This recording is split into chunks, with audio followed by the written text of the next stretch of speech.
الحمد لله رب العالمين، والصلاة والسلام على أشرف المرسلين، على نبينا محمد وعلى آله وأصحابه ومن سار على نهجه إلى يوم الدين. لازلنا في قراءة شرح القواعد الأربعة، هي لشيخ الإسلام محمد بن عبد الوهاب، وشرحها فضيلة الشيخ العلامة صالح ابن فوزان ابن عبد الله الفوزان، عضو هيئة كبار العلماء وعضو اللجنة الدائمة للإفتاء، حفظه الله تبارك وتعالى. قال الشيخ محمد بن عبد الوهاب: ودليل الأحجار والأشجار قول الله تبارك وتعالى: أفرأيتم اللات والعزى ومناة الثالثة الأخرى.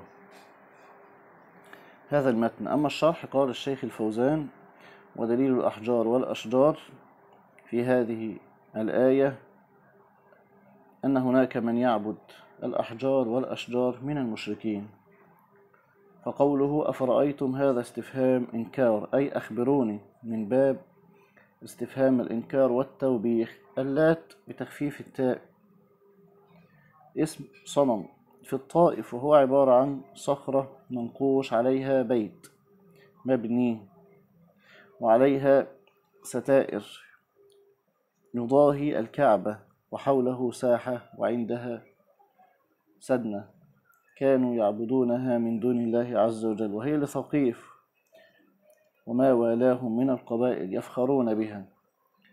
وقرئ أفرأيتم اللات بتشديد التاء اسم فعل من لات يلوت، وهو رجل صالح كان يلوت السويق ويطعمه للحجاج، فلما مات بنوا على قبره بيتا وأرخوا عليه ستائر، فصاروا يعبدونه من دون الله عز وجل.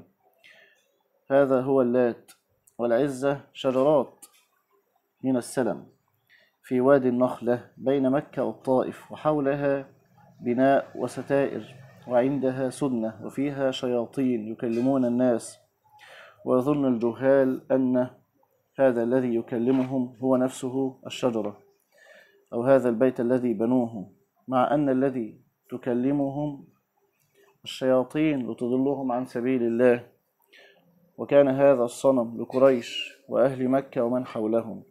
ومناة صخرة كبيرة في مكان يقع قريبا من جبل قضيد بين مكة والمدينة، وكانت الخزاعة والأوس والخزرج، وكانوا يحرمون من عندها بالحج ويعبدونها من دون الله عز وجل. فهذه الأصنام الثلاثة هي أكبر الأصنام للعرب أي في وقتها.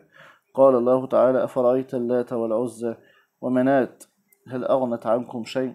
هل نفعتكم شيء؟ هل نصرتكم؟ هل كانت تخلق وترزق وتحيي وتميت مع الله عز وجل؟ ماذا وجدتم فيها؟ هذا من باب الإنكار والتنبيه العقول إلى أن ترجع إلى رشدها، فهذا إنما هي صخرة أو صخرات وشجرات ليس فيها نفع ولا ضر، مخلوقة لله عز وجل. ولما جاء الله بالإسلام وفتح رسوله صلى الله عليه وسلم مكة المشرفة زادها الله شرفا، أرسل المغيرة ابن شعبة وأبا سفيان ابن حرب إلى اللات في الطائف، فهدموها بأمر من رسول الله صلى الله عليه وسلم. وأرسل خالد بن الوليد إلى العزة فهدمها، وقطع الشجرة، وقتل الجنية التي كانت فيها تخاطب الناس وتضللهم، ومحاها عن آخرها، والحمد لله. وأرسل علي بن أبي طالب إلى مناة فهدمها ومحاها، تجد هذا في زاد المعاد. وما أنقذت نفسها كيف تنقذ أهلها وعبادها، أي أن هؤلاء الأشجار والأحجار التي يعبدها المشركون لم تنقذ نفسها، فكيف تنقذ غيرها؟ وما أنقذت نفسها فكيف تنقذ أهلها وعبادها؟ قال الله تعالى: أفرأيتم اللات والعزى ومناة الثالثة الأخرى أين ذهبت؟ هل نفعتكم؟ هل منعت عن نفسها من جنود الله وجيوش الموحدين؟ فهذا فيه دليل على أن هناك من يعبد الأشجار والأحجار، بل أن هذه الأصنام الثلاثة كانت هي أكبر أصنامهم، ومع هذا محاها الله من الوجود، وما دفعت عنها ولا نفعت أهلها، فقد أخزاهم الرسول صلى الله عليه وسلم وقاتلهم، ولم تمنعهم أصنامهم، فهذا فيه استدلال له أي للشيخ محمد بن عبد الوهاب أن هناك من يعبد الأحجار والأشجار. قال الشيخ الفوزان: يا سبحان الله، بشر عقلاء يعبدون الأشجار والأحجار، الجمادات التي ليس فيها عقول وليس فيها حركة ولا حياة. أين عقول البشر؟ تعالى الله عما يقولون علوا كبيرا. قال الشيخ محمد بن عبد الوهاب: وحديث أبي وقد الليثي قال: خرجنا مع رسول الله صلى الله عليه وسلم إلى حنين ونحن حدثاء عهد بكفر، أي كانوا دخلوا في الإسلام ليس من بعيد بل من قريب، وللمشركين سدرة يعكفون عندها ويناطون بها أسلحتهم يقال لها ذات أنواط، فمررنا بصدرة فقلنا: يا رسول الله، اجعل لنا ذات أنواط كما لهم ذات أنواط. الحديث أخرجه الترمذي وحديث صحيح.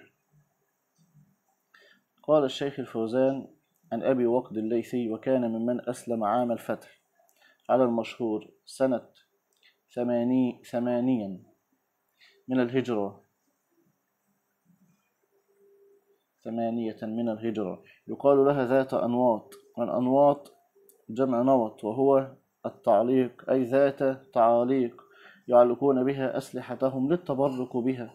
فقال بعض الصحابة الذين أسلموا من قريب، أي لسه داخلين في الإسلام، فلم يعرفوا التوحيد تماما معرفة، قالوا: اجعل لنا ذات أنواط كما لهم ذات أنواط. وهذه بلية. نعم، الشيخ يوضح أن هذه بلية، وهي التقليد والتشبه، وهي من أعظم البلايا.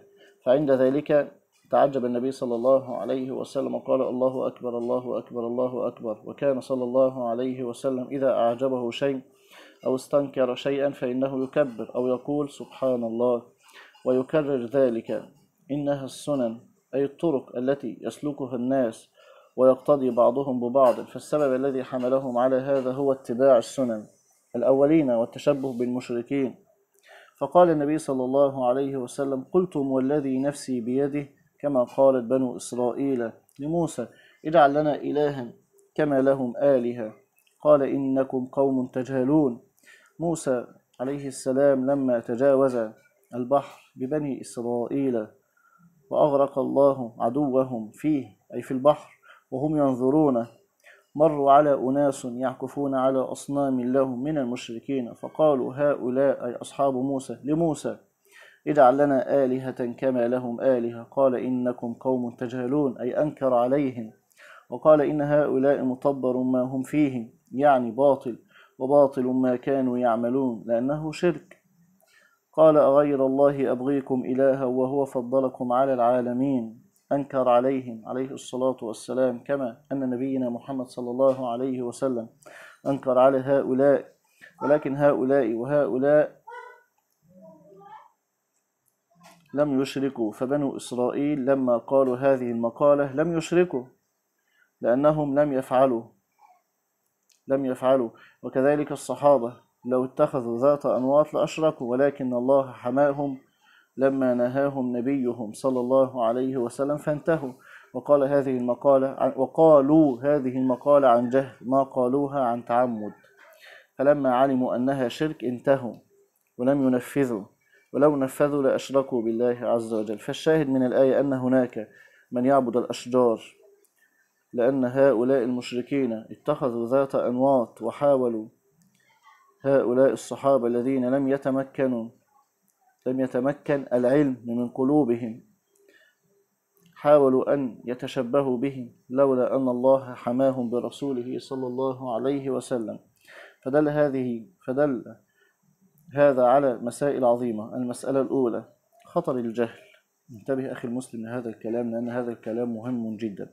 خطر الجهل بالتوحيد، فإن من كان يجهل التوحيد حري أن يقع في الشرك. يعني أن المسلم إذا كان لا يعلم التوحيد لابد وأن سيقع في الشرك، كبيره أو صغيره، وهو لا يدري. ومن هنا يجب تعلم التوحيد وتعلم ما يضده، وهو الشرك، ضد توحيد الشرك من الشرك، حتى يكون الإنسان على بصيرة لئلا يؤتى من جهله، لا سيما إذا رأى من يفعل ذلك فيحسبه حقا بسبب جهله، فهذا خطر. أي الجهل خطر، لا سيما في أمور العقيدة. علينا أن نتعلم العقيدة أولا. ثانيا، في الحديث خطر التشبه بالمشركين وأنه قد يؤدي إلى الشرك. قال النبي صلى الله عليه وسلم فيما أخرجه أبو داود وهو حديث صحيح: من تشبه بقوم فهو منهم. فلا يجوز التشبه بالمشركين في لبسهم ولا في هيئاتهم ولا في قصات شعرهم ولا في شيء مما يفعله المشركين ولا حتى في ما يعبدونه من دون الله عز وجل. المسألة الثالثة أن التبرك بالأحجار والأشجار والأبنية شرك، وإن سمي بغير اسمه لأنه طلب البركة من غير الله من الأحجار والأشجار والقبور والأضرحة، وهذا الشرك وإن سموه بغير اسمه فهو شرك. يعني إذا قالوا هذا الولي الفلان، هذا القبر لرجل صالح كان للحسين أو غيره من الصالحين، فلا يجوز أبدا أن يعبد من دون الله عز وجل، لأن هذا شرك. الله عز وجل لا يرضى بالشرك. القاعدة الرابعة أن المشركين زماننا أغلظ شركا من الأولين، لأن الأولين يشركون في الرخاء ويخلصون في الشدة، ومشركي زماننا شركهم دائما في الرخاء وفي الشدة. والدليل قوله: فإذا ركبوا في الفلك دعوا الله مخلصين له الدين فلما نجاهم إلى البر إذا هم يشركون. القاعدة الرابعة وهي أن مشركي زماننا أعظم شركا من الأولين الذين بعث فيهم النبي صلى الله عليه وسلم. والسبب في ذلك واضح، أن الله جل وعلا أخبر المشركين الأولين أو أخبر عنهم أنهم يخلصون لله إذا اشتد بهم الأمر، فلا يدعون غير الله لعلمهم أنه لا ينقذ من الشدائد إلا الله سبحانه وتعالى. وإذا مسكم الضر في البحر ضل من تدعون إلا إياه فلما نجاكم إلى البر أعرضتم وكان الإنسان كفورا. وفي الآية الأخرى: وإذا يغشاهم موج كالظلل دعوا الله مخلصين له الدين، يعني مخلصين له الدعاء، فلما نجاهم إلى البر فمنهم مقتصد.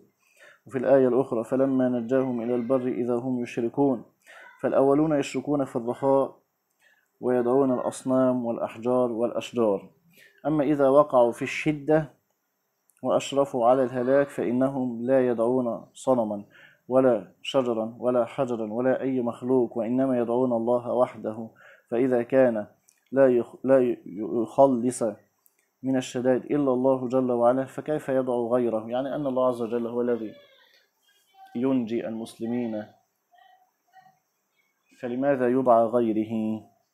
أما مشركو هذا الزمان، يعني المتأخرين الذين حدث فيهم الشرك من هذه الأمة المحمدية، فإن شركهم دائم في الرخاء وفي الشدة، لا يخلصون لله ولا في حالة الشدة، بل كلما اشتد بهم الأمر اشتد شركهم ونداءهم للحسن والحسين وعبد القادر والرفاعي وغير ذلك من الأولياء. هذا شيء معروف. ويذكر عنهم العجائب في البحر أنهم إذا اشتد بهم الأمر صاروا يهتفون بأسماء الأولياء والصالحين ويستغيثون بهم من دون الله عز وجل، لأن دعاة الباطل والضلال يقولون لهم: نحن ننقذكم من البحر، فإذا أصابكم شيئا اهتفوا بأسمائنا ونحن ننقذكم. كما يروى هذا عن مشايخ الطرق الصوفية.